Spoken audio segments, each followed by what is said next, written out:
This is Bilal for वाली सरकार और ये है VWS एक्स्ट्रा का 20वां एपिसोड और ये है स्नो जो कि बेसिकली हमारे फीलिक्स की तरफ से है। भाई हमारी भाभी हैं क्योंकि ये फीलिक्स के लिए हम लेकर आए हैं और ये रिसेंटली आई है हमारी इस फैमिली के अंदर, तो मैंने कहा आप लोगों को दिखा दूं।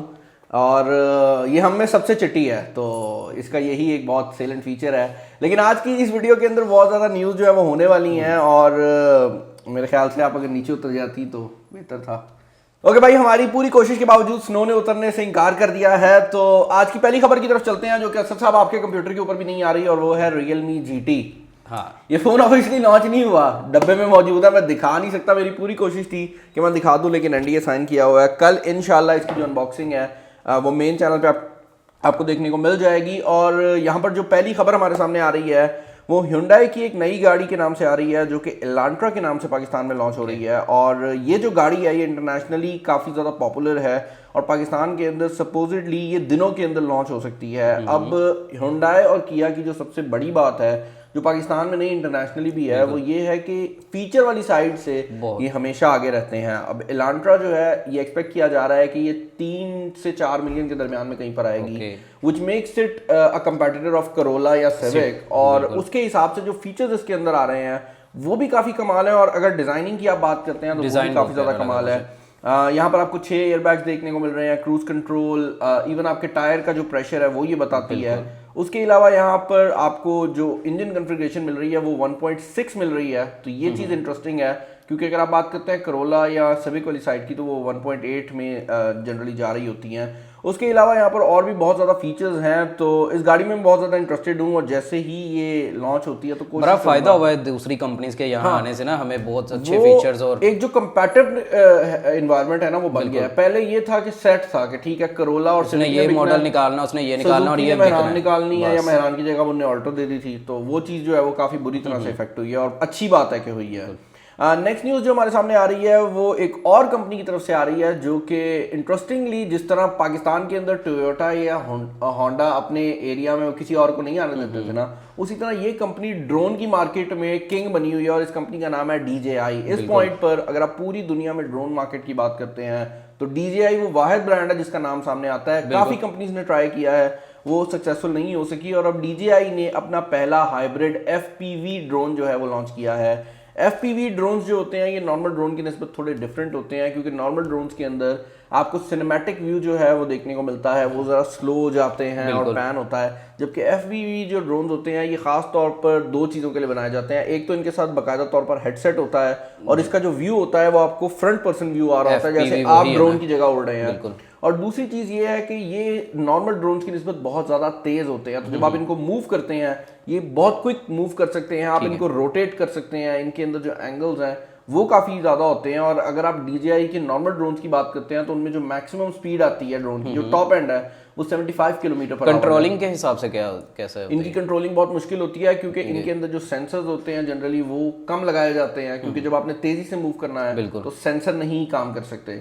और दूसरी चीज़ ये है कि इनकी जो स्पीड है वो भी काफ़ी ज़्यादा होती है, तो आप हल्का सा मूव करते हैं तो ये काफ़ी तेज़ी से चले जाते हैं। इस ड्रोन की स्पीड जो है वो 150 किलोमीटर से ऊपर है, जबकि इससे पहले जो DJI के ड्रोन थे उनकी मैक्सिमम स्पीड 75 थी और वो भी टॉप एंड ड्रोन की थी। तो ये बड़ी इंटरेस्टिंग चीज़ है कि इतना तेज़ ड्रोन जो है वो DJI ने लॉन्च किया है। इससे पहले FPV ड्रोन लोग बनाते हैं लेकिन खुद बनाते हैं, तो ये एक आपको बनी बनाई प्रोडक्ट मिल रही है जिसमें आपको खुद कुछ करने की खुद इंस्टॉल है हर चीज़ उसमें। ओके, नेक्स्ट न्यूज़ जो आ रही है वो अगेन एक ऐसी इंडस्ट्री से आ रही है जहां पर हमारे पास प्लेयर्स की बहुत ज़्यादा कमी थी लेकिन हमें रिसेंट टाइम में उसमें काफ़ी ज़्यादा इजाफा देखने को मिला है और वो है एयरलाइन इंडस्ट्री। यहाँ पर जो खबर आ रही है वो ये है कि पाकिस्तान के अंदर 3 नई डोमेस्टिक एयरलाइंस जो हैं वो इंट्रोड्यूस हो रही हैं और इस पॉइंट पर एज वी स्पीक ये पाकिस्तान की जो सिविल एविएशन अथॉरिटी है उसके साथ पेपर वर्क के जो मराहल हैं उनमें चली गई हैं, विच मीन्स कि हमें जल्दी ही 3 नई एयरलाइंस जो है वो देखने को मिल जाएंगी। और हमेशा किसी भी इंडस्ट्री में जब कंपटीशन बढ़ता है ना तो क्वालिटी डेफिनेटली बढ़ती है। और अच्छी बात यह है कि इस पॉइंट पर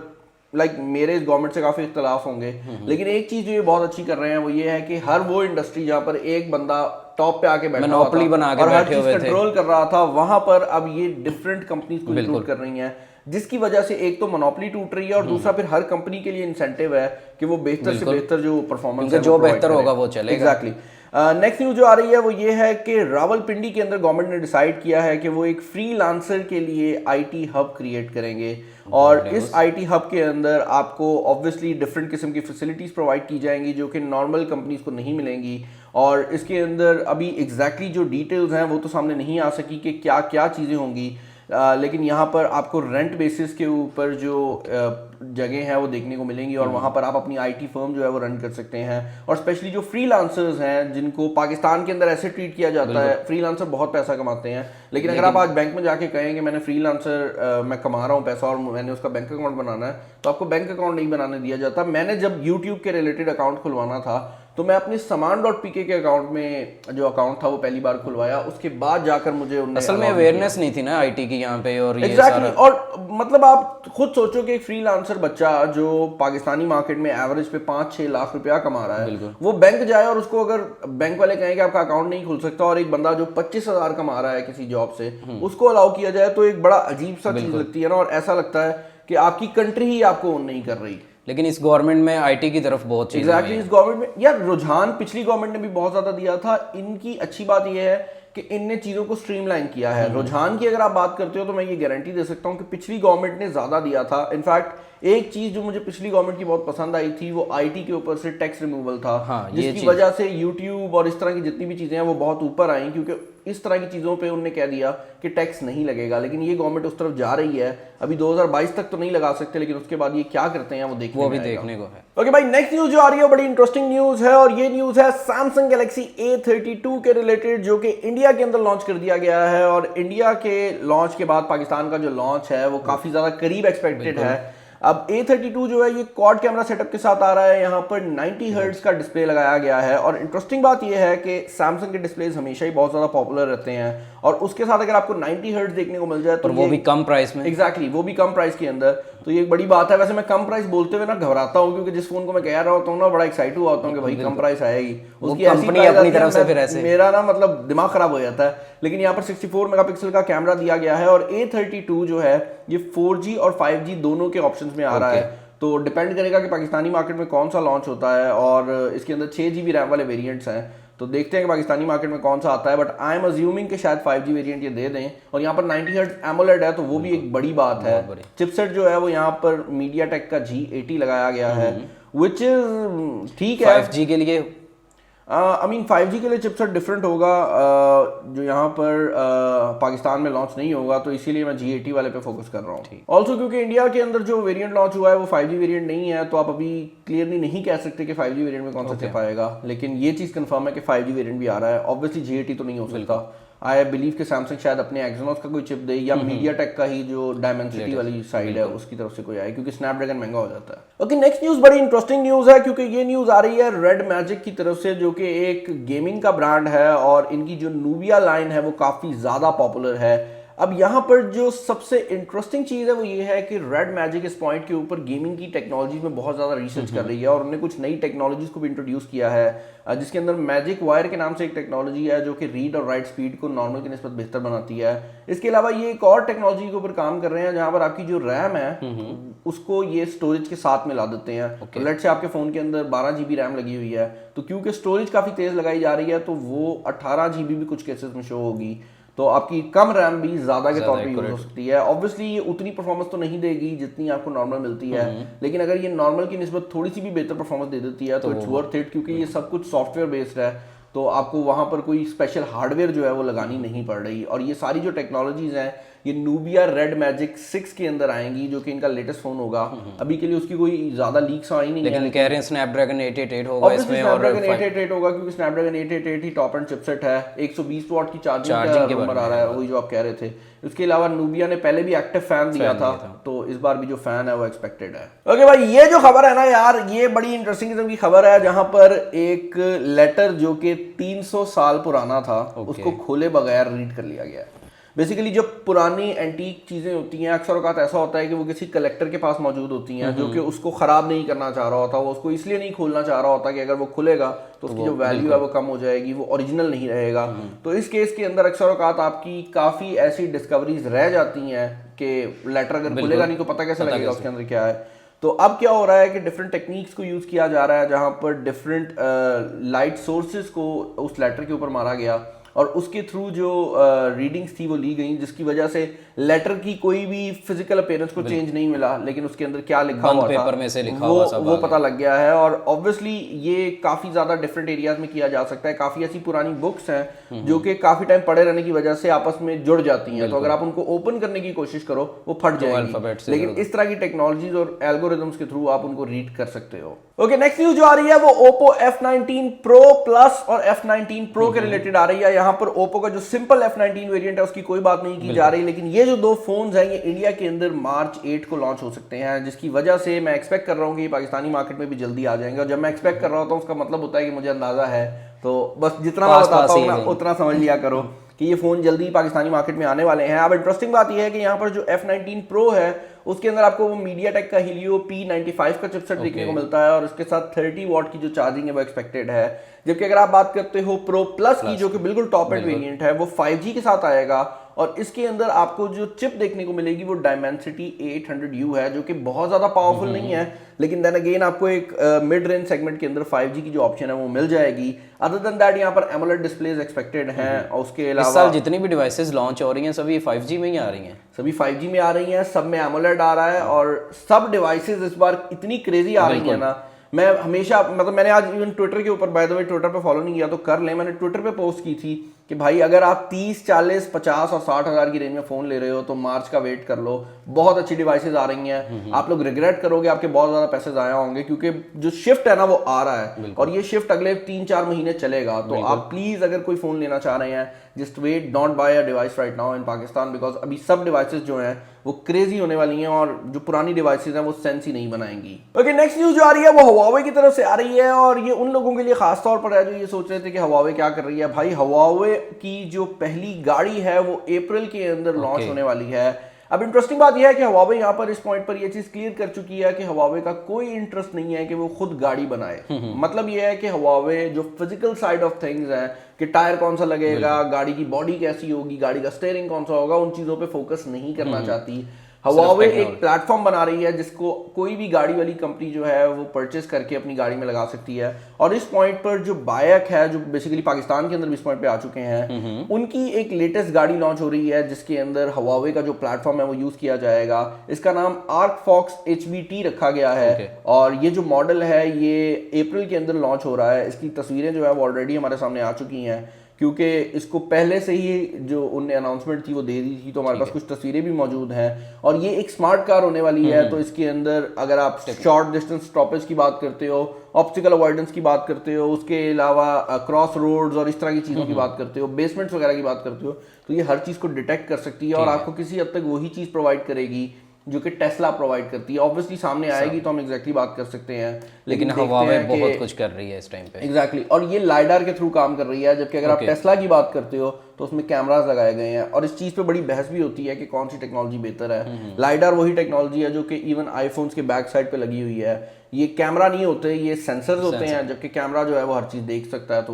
कुछ कंपनीज उस तरफ जा रही हैं, कुछ पॉइंट्स पे ये बेहतर होता होगा। हाँ, लाइडार महंगा होता है, कैमरा सस्ते होते हैं, तो वो चीज भी है। कैमरास आप ज्यादा लगा सकते हो बट ये जरा एक्यूरेट होते हैं और ये डिस्टेंस बिल्कुल एक्यूरेट मेजर कर सकते हैं, लेकिन देखने में आएगा कि कौन सी कंपनी इनको बेहतर यूटिलाइज करती है। ओके, इंटरेस्टिंगली रिसेंटली हमारे सामने एक नया किस्म का लैपटॉप जो है वो सामने आया है और ये जो लैपटॉप है ये बनाया गया है उस बंदे की तरफ से, मतलब ये कंपनी में वो बंदा बना रहा है जो कि Oculus VR का को फाउंडर है। तो इसके बैक एंड पे कुछ नाम है, कुछ काम किया हुआ है, इनने पहले भी प्रोडक्ट लॉन्च करके काफी अच्छी चलाई हुई है। अब इंटरेस्टिंग बात यह है कि ये जो प्रोडक्ट है ये नॉर्मल लैपटॉप की तरह नहीं है, ये एक कस्टमाइजेबल लैपटॉप है, ये एक अपग्रेडेबल लैपटॉप है और इस लैपटॉप के अंदर हर चीज को आप अपग्रेड कर सकोगे। बाद में आप लैपटॉप का कीबोर्ड चेंज कर सकते हो, आप मदरबोर्ड के अंदर जाकर चीजें चेंज कर सकते हो, आप बाद में अच्छी स्क्रीन लगा सकते हो। और ये एक नॉर्मल कंज्यूमर कर सकता है, ये एक नॉर्मल कंज्यूमर कर सकता है। इसके अंदर बनाया इसको ऐसे जा रहा है, इसको फ्रेमवर्क लैपटॉप कहा जा रहा है और इसके अंदर जो मेन चीज है वो सस्टेनेबिलिटी है। अभी के लिए प्रॉब्लम क्या होती है कि अगर ये मेरा लैपटॉप है, इसकी हार्ड ड्राइव जवाब दे जाती है या इसका डिस्प्ले पुराना हो जाता है तो बाकी चीजें भी जाया हो जाएंगी, जबकि इस केस के अंदर क्योंकि आप चीजों को अपग्रेड कर सकते हो तो वो बेहतर है। लेकिन प्रॉब्लम हमेशा इस तरह के जो कॉन्सेप्ट हैं उनके साथ यही रहती है कि जब भी ये कॉन्सेप्ट आया है इवन मोबाइल फोन्स के अंदर, तो बाद में आपको पार्ट्स ही नहीं मिलते। बिल्कुल, जब आपको पार्ट्स नहीं मिलेंगे आप अपग्रेड कैसे करोगे? क्योंकि इवन अगर आपको यहाँ पर वो वाली इंडस्ट्री है कि डेल या एचपी के अलावा किसी और लैपटॉप के पार्ट नहीं मिलते जो एस्टेब्लिश्ड कंपनी है। तो एक नई कंपनी जो आ रही है, क्या उसके पार्ट्स मिल पाएंगे और कौन कौन सा ब्रांड अपने लेटेस्ट पार्ट्स को देगा। फॉर एग्जांपल एनवीडिया अगर एक नया ग्राफिक कार्ड लॉन्च करता है तो क्या एनवीडिया सोचेगा कि वो फ्रेमवर्क के लिए भी उस टाइप का एक ग्राफिक कार्ड बनाए, या क्या एनवीडिया कहेगा कि भाई ठीक है हमें फर्क नहीं पड़ता। तो ये देखने में आएगा। अगर ये इतना पॉपुलर हुआ तब जाकर दूसरी कंपनीज भी सोचेंगी कि वो इनके लिए काम करें। ओके, नेक्स्ट न्यूज जो हमारे सामने आ रही है ये माइक्रोसॉफ्ट की तरफ से आ रही है, जहां पर माइक्रोसॉफ्ट मीटिंग्स को चेंज करने का सोच रहा है और उनने एक नया प्लेटफॉर्म लॉन्च किया है जिसका नाम माइक्रोसॉफ्ट मैश रखा गया है। अब ये यूज करता है माइक्रोसॉफ्ट का होलोलेंस। हमने यहाँ पर ऑक्यूलस का वीआर दिखाया था। ऑक्यूलस का वीआर जो था वो बेसिकली आपको एक वीआर प्रोवाइड करता है, वर्चुअल रियलिटी प्रोवाइड करता है। जब आप उसको यूज कर रहे होते हैं तो आपको अपने इर्द गिर्द टोटल जो चीजें हैं वो डिफरेंट नजर आती हैं। आपको ऐसा नहीं लगता कि आपके सामने जो सोफा पड़ा हुआ है वो नजर आ रहा हो। जबकि माइक्रोसॉफ्ट जो है उसका कॉन्सेप्ट है मिक्स्ड रियलिटी की तरफ। फॉर एग्जांपल अगर मैं माइक्रोसॉफ्ट का हेडसेट पहनूंगा तो मुझे अपना लैपटॉप नजर आ रहा होगा, लेकिन इसके ऊपर कोई वर्चुअल ऑब्जेक्ट भी नजर आ रहा होगा। और माइक्रोसॉफ्ट इसको यूज करते हुए मीटिंग्स करना चाह रहा है। माइक्रोसॉफ्ट ये कह रहा है कि लेट से एक बंदा कराची बैठा हुआ है, एक बंदा लाहौर बैठा हुआ है, दोनों ने हेडसेट लगाया हुआ है। तो हेडसेट लगाने के बाद सामने कुर्सी पे मुझे असद नजर आ रहा हो, जबकि असल में कराची बैठा हुआ है। या इसको दूसरे सेंस में लिया जाए तो एक सर्जन है जो कि कराची बैठा है, एक लाहौर बैठा है, तो दोनों सर्जन्स को एक दूसरे के सामने वो सर्जन्स नजर आ रहे हो ताकि वो कोई सर्जरी के अंदर डिस्कशन वगैरह कर सकें। रियल भी दिख रहा होता है। एग्जैक्टली, आपके सामने जो पेशेंट है वो आपके सामने आपको नजर आ रहा हो, टेबल आपका खाली पड़ा है लेकिन आपको उस पर पेशेंट नजर आ रहा है। तो इस तरह की जो चीजें हैं माइक्रोसॉफ्ट उस पर काम कर रही है। अब दोनों साइडें जो वीआर है और एआर है ये दोनों ही अलग अलग चल रही हैं। बेसिकली एआर है जिसको माइक्रोसॉफ्ट अपना मिक्स्ड रियलिटी कहता है, लेकिन देखने में आएगा कि कौन सी टेक्नोलॉजी ज्यादा पॉपुलर होती है। ओके, ट्विटर ने अनाउंस कर दिया है कि अगर आप किसी बंदे को कहेंगे कि भाई कोविड-19 की वैक्सीन मत लगाओ तो आपको मिलेगी 5 स्ट्राइक्स और उसके बाद आपको बैन कर दिया जाएगा। बेसिकली अगर आपको 5 बार स्ट्राइक्स आ जाती हैं तो उसके बाद आपको बैन। ये तरीका भी मुझे अच्छा लगा है कि एक दफा में नहीं कर दिया, पॉलिसी बन रही है हर चीज की ना। एग्जैक्टली, पॉलिसी बन रही है। और इस पॉइंट पर काफी ऐसे लोग हैं जो कि वैक्सीन के बारे में डिफरेंट बातें करते हैं। बिल्कुल कहते हैं चिप डाली हुई है, लिक्विड के अंदर चिप डाली हुई है। मुझे नहीं पता वो कौन सी साइंस बना रहे होते हैं, लेकिन कुछ लोग कहते हैं, उन्हें बताया होता है किसी और ने। एक चीज जिसमें बिल गेट्स का कोई हाथ नहीं होता ना, कह देते हैं बिल गेट्स ने किया। बिल गेट्स बेचारे को पता भी नहीं है कि क्या हो रहा है, लेकिन उसने किया। नेक्स्ट न्यूज जो हमारे सामने आ रही है वो आ रही है हार्मनी ओएस के रिलेटेड, जो कि मेट X2 जो कि Huawei की नेक्स्ट फोल्डेबल डिवाइस होने वाली है वो अप्रैल 2021 के अंदर लॉन्च हो रही है। और ये पहली डिवाइस होगी जिसके अंदर आपको हार्मनी ओएस ऑफिशियली देखने को मिलेगा। और इससे पहले हम हार्मनी ओएस के काफी वर्जन्स देख चुके हैं, लेकिन इस टाइम पे हार्मनी ओएस पे Huawei फुल काम कर चुकी है ना।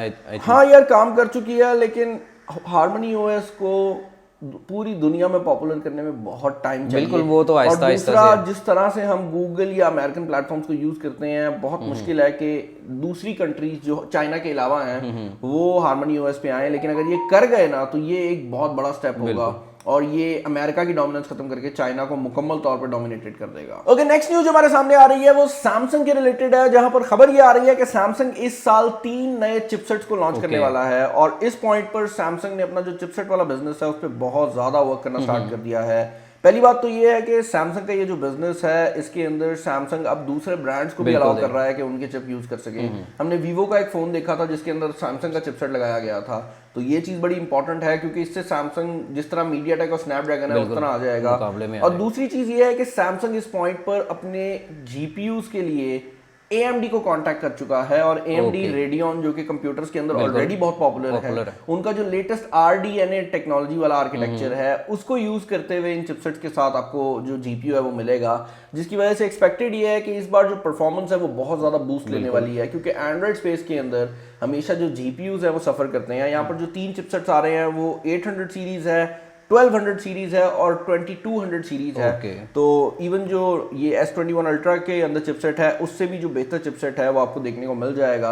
अब देखने में आएगा कि ये चिपसेट क्या मोबाइल फोन्स में लॉन्च होगा, और सैमसंग ने अगर ये ओपन कर दिया टैबलेट या लैपटॉप के अंदर सैमसंग नहीं पर, तो सैमसंग के अलावा भी किसी ब्रांड में ये मिलेंगे, हो सकता है, you never know. Like Samsung इस पे काम कर रही है। अब ये सैमसंग ने ओपन किया हुआ है, कोई ब्रांड अगर लेना चाहे तो खरीद सकता है। मैंने कुछ टाइम पहले ये खबर दी थी कि इस पॉइंट पर पूरी दुनिया में जो चिपसेट्स है उनकी शॉर्टेज चल रही है और उसके पीछे जो रीजन थी वो भी बताई थी। अब इसके पीछे रीजन ये नहीं है कि मैन्युफैक्चरिंग प्लांट्स को कुछ हो गया या कुछ लोग सोच रहे थे कोविड-19, लेकिन असल में इसके पीछे रीजन ये है कि 5G की वजह से हर डिवाइस स्मार्ट हो रही है और अब किसी भी डिवाइस को स्मार्ट करने के लिए आपको उसके अंदर लगाना पड़ता है चिपसेट। अब छोटा चिपसेट हो या बड़ा चिपसेट हो, उसको बनाने में तो उतना ही टाइम लगता है ना, और यही वजह है कि अब जितने भी चिपसेट्स हैं वो शॉर्ट हो रहे हैं। रिसेंटली मैन्युफैक्चरिंग कम थी और बाइंग ज्यादा हो गई। एग्जैक्टली, मीडियाटेक ने अनाउंस किया है कि वो MT9638 के नाम से एक AIBS चिपसेट लॉन्च करने वाले हैं जो कि 4K स्मार्ट टीवीज के अंदर आएगा।